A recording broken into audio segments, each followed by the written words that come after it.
little fox. Little Men, Chapter 1. A new boy arrives.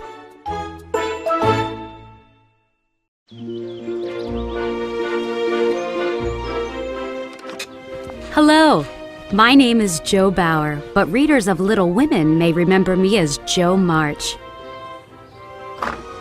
Yes, I married Professor Fritz Bauer, and we operate a school called Plumfield. It's a few miles outside the town where I lived with my sisters, Meg, Beth, and Amy. Poor Beth passed away, but my other sisters are married and leading happy lives. My younger sister, Amy, is an artist and married to Theodore Lawrence. We call him Laurie because we've known him for years. When we were growing up, he lived next door to us, and his tutor, John Brooks, married my older sister. Meg and John have 10-year-old twins. Demi is a Plumfield student, and Daisy is staying with us because Meg recently had another baby. But that's enough about the past. It's time to meet the little men of Plumfield, and Daisy too. One rainy spring Saturday, a ragged 12-year-old boy arrived at the door of a large, comfortable house. He gave a timid rap with the brass knocker. Although he could hear children playing inside, no one came to the door. He knocked again, but when no one answered, he hesitantly pushed open the door. And what a sight greeted him! Two boys about his age were playing tag, while two younger boys chased a yellow puppy and a white one. Another boy sat quietly reading on the stairs. Oh, hello! A dark-haired girl looked up from her doll. Are you a new boy? I don't know yet. He said shyly. My name's Nat Blake, and I have a letter from Mrs. Bauer from Mr. Theodore Lawrence. He said she'd take care of me. Wait here, and I'll take Uncle Laurie's letter to Aunt Jo. I'm Daisy, and that's my brother Demi. Daisy pointed to the boy reading on the stairs, oblivious to what was happening around him. Suddenly, one of the tag players slid down the banister. Unable to stop, the boy landed with a crash that would have knocked anyone else unconscious. Nat forgot his shyness and ran over, expecting to find the boy half dead. However, the boy simply blinked rapidly and looked up at Nat. Have you come to join us? I'm Tommy Bangs. Tommy jumped up as if he'd just remembered his manners. Come play tag with Jack Ford and me. I should probably wait to see whether I'm staying. Nat mumbled, looking around. He saw a large schoolroom and a cozy parlor. A dining room had a table set for supper. As the smell of gingerbread filled the air, Nat's desire to stay grew. Daisy returned with the news that Nat was to stay. She led him to Jo's study. I'm delighted to see you.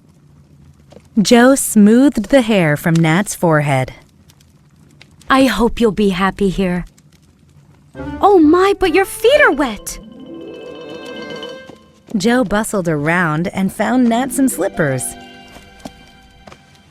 She smiled at him. These are too big, but that'll keep you from running away.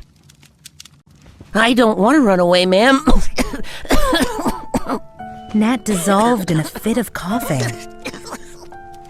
How long have you been sick? Jo asked, looking concerned. I caught a cold this winter and never recovered. Nat said when he could speak again. Sit by the fire and we'll get some medicine into you. Nat had just swallowed a spoonful of medicine when the bell rang for supper. Jo led him into the dining room, where he found a cheerful man sitting with 6 children. Nat, this is my husband, Professor Bauer. Joe said. And I think you've already met our two sons, Rob and Teddy. This is Jack, Tommy, Demi, and Daisy. Nat nodded shyly and took the empty seat next to Tommy. Where did you used to go to school? Tommy asked. I didn't. Nat said, and Tommy's eyes widened in surprise. I worked on the city streets, playing the fiddle with my father and a man named Niccolo. That sounds like fun! Tommy said. It wasn't. I never had enough to eat. Nat paused to take a bite of gingerbread. After my father died and I got sick, Niccolo took away my fiddle. I bet Mr. Bauer will let you play his old fiddle. Tommy said, making Nat's face brighten with pleasure. Sure enough, after supper, Joe handed a violin to Nat, and he began playing softly. As his confidence grew, the other children stepped closer. Hey, you're good! Tommy said. Play something we know, and we'll sing along. Soon everyone was singing, but as the last notes died away, Nat began to sob. Nat, what is it? Joe asked with alarm. You're all so kind and... Nat coughed until he was breathless. Joe wrapped her arms around him. You have a father and mother now, and this is your home. Don't think of those sad times anymore. Nat gulped and managed a smile. After a bath, Nat relaxed in front of the fire while Joe bathed Teddy and Rob. When a pillow fight broke out, Joe laughed. Aren't you going to punish those boys? Nat asked. Of course not. Joe said as Tommy ran into the room and tossed a pillow at her. She fired it right back at him. Our boys do whatever they want on Saturdays, and that includes pillow fights. What a nice school this is. Nat sighed. It's an odd one, Joe admitted. but we don't believe in making children miserable with too many rules and too much studying.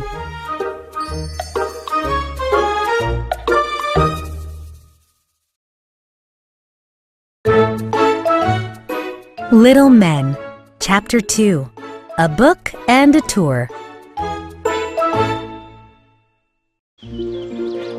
On Sunday morning, Nat eagerly ran downstairs, but he started coughing as soon as he greeted Joe.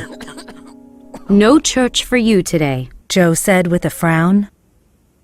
You should stay home with my sons and me. But they're practically babies, and I'm 12 years... Nat's coughs interrupted his protest. So Nat spent the morning in Joe's study, learning a hymn and listening to her read aloud. Joe showed him her Sunday closet, which was filled with books, art supplies, and building blocks. I want everyone to treat Sunday as a day for quiet activities, She explained. but you can still learn things on Sundays. You mean lessons about how to be good? Joe nodded and reached for a thick book filled with handwritten pages. She flipped to a page with only one word at the top, Nat. That's my name. He cried, looking both surprised and interested. Yes, I have a page for each boy. I keep track of how he behaves during the week and show it to him on Sunday night. If the report is bad, I'm disappointed. If it's good, I'm proud. Joe went on. No matter what, I hope the boys know I want to help them. I also hope they'll try their best because they love Mr. Bauer and me. Oh, I'll try to make you proud. Joe hugged Nat. I'll be happy if you follow our few rules. get along with the other boys, and learn something. After lunch, Jo took her sons and Daisy into town to visit family. Everyone else went for a long walk, but Nat wasn't strong enough for that much exercise. So, Tommy offered to show him the gardens and the animals. First, they strolled into the barn. We all have pets. Tommy explained, proudly showing off his guinea pig. Those white mice are Rob's, and Demi keeps turtles over there.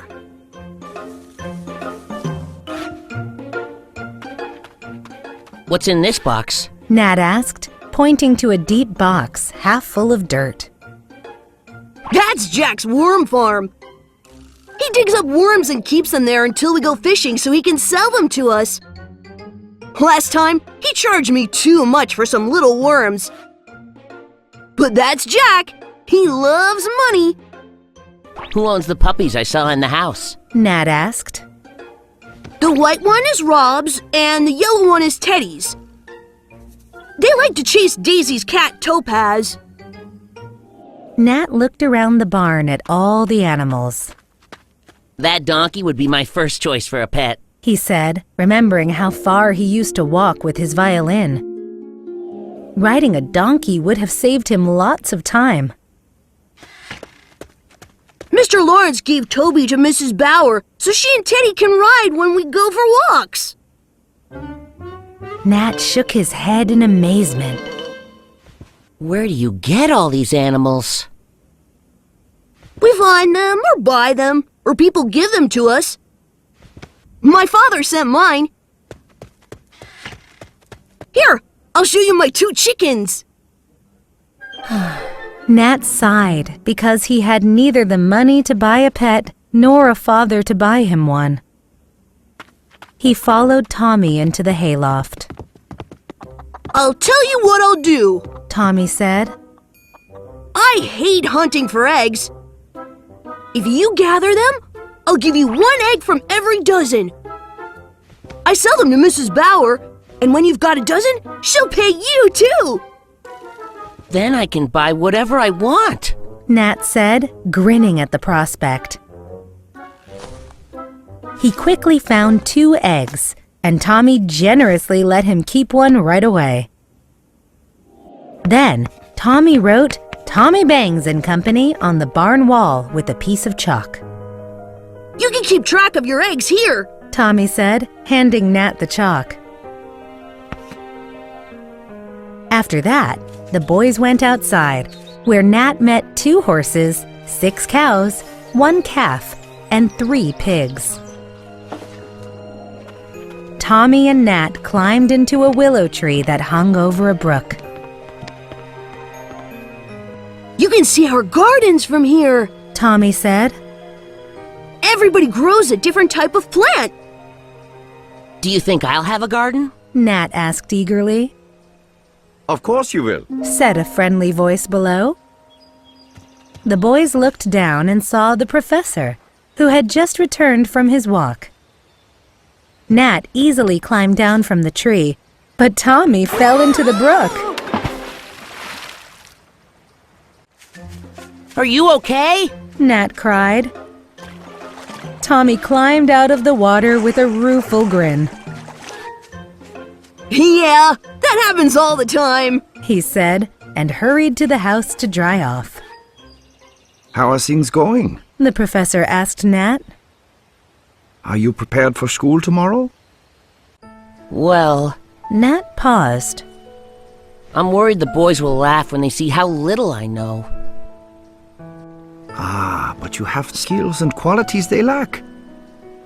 You can play the violin, and you want to learn? Mr. Bauer patted Nat's shoulder. Don't worry. The boys will help you with your lessons. And Nat soon found that to be true. As time passed, he settled in, planting beans in his garden and earning money by fiddling at neighbors' picnics. Oh, Fritz, he reminds me so much of Beth and her music. Jo whispered one evening, as she and the professor listened to Nat. Yes, Nat's a good boy, although he sometimes tells lies. Last week he denied stepping on plants in the garden, even though there were witnesses. And today he lied to me about studying for a test. Nat learned from his father that lying is the best way to avoid punishment, Joe said. They're mostly small lies. The professor went on. But nevertheless, I'm afraid they'll get him into trouble one day.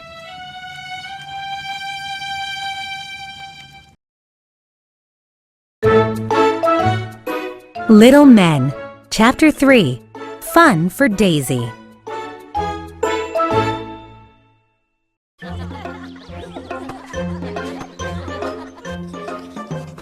Aunt Joe! Daisy cried, dashing into Joe's study. The boys won't let me play football. They say girls can't play football. That's ridiculous, Joe retorted, putting down her pen. I know girls can play because I did it when I was young. Daisy sighed. I'm tired of doing things by myself. Will you play with me? I will later, but right now I'm getting ready to go into town. Come with me, and if you want, you can stay with your mother for a few days. I'd like to see Mama and baby Josie, but I don't want to stay with them. Demi would miss me and I love being here. All right, but how will you entertain yourself until I'm ready?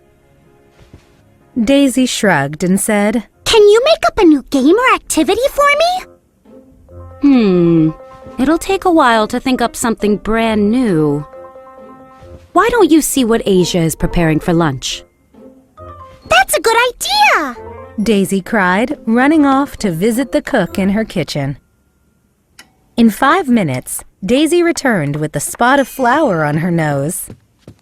Please, Aunt Joe, may I make cookies with Asia? She asked. I won't bother her, and it would be such fun. Go ahead and stay as long as you like, Joe said, relieved that Daisy had found something to do. And suddenly, Joe knew how to keep her niece entertained. That afternoon, Daisy visited her mother, Meg, while Joe went shopping. Joe returned later with many mysterious parcels, but all she said was, They're for Daisy.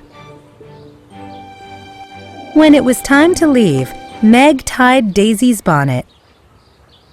Be a good girl for Aunt Joe. She's very kind to think of this for you because she doesn't like this activity much herself. At this, the two sisters burst out laughing, which only increased Daisy's curiosity. All the way home, Daisy pestered Joe with questions. Have I ever seen this game before?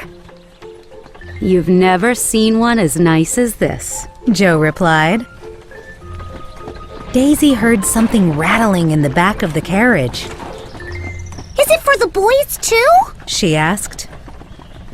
No, it's just for you and me and Bess, Joe said. Bess was Daisy's cousin, Lori and Amy's daughter. I ran into Uncle Laurie in town, and he helped me choose the different parts. Oh, the game must be wonderful because Uncle Laurie buys the best presents, Daisy said. By the time they reached home, Daisy was nearly wild with anticipation. But Joe said Daisy couldn't do the new activity until she finished her lessons the next day. Daisy's excitement soon spread to the boys, who offered to help Joe set up Daisy's present. Sorry, no boys allowed, Joe said, treating the 4 boys exactly as they'd treated Daisy. At this, the boys meekly went away and sought out Daisy. They offered to play football, marbles, or anything she liked, but Daisy only shook her head and smiled, delighted to turn them down. The next morning, Daisy quickly finished her lessons. Joe took her up to the playroom, where Daisy heard something bubbling.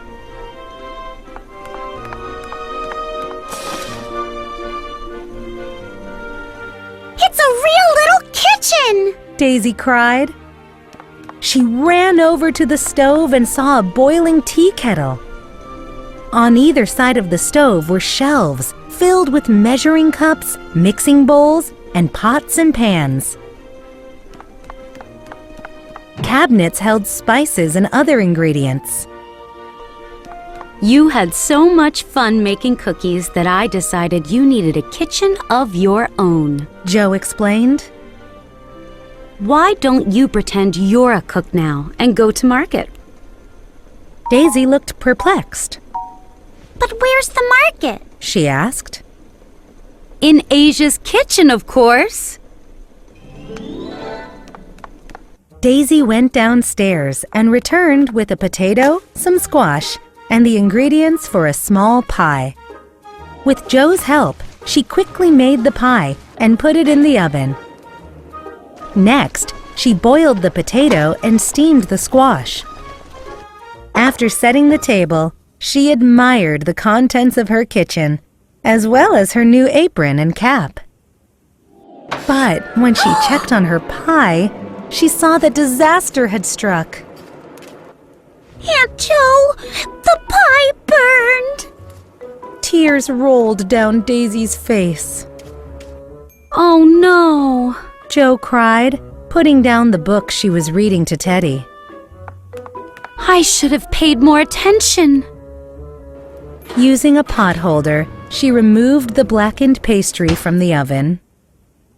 When we were shopping for your kitchen, Uncle Laurie took great delight in reminding me of my cooking disasters.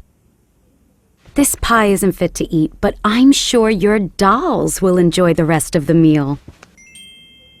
No sooner had Daisy settled her dolls at the table than the boys swarmed into the room. What are you cooking? Demi asked. It smells delicious. Nat added, rubbing his belly.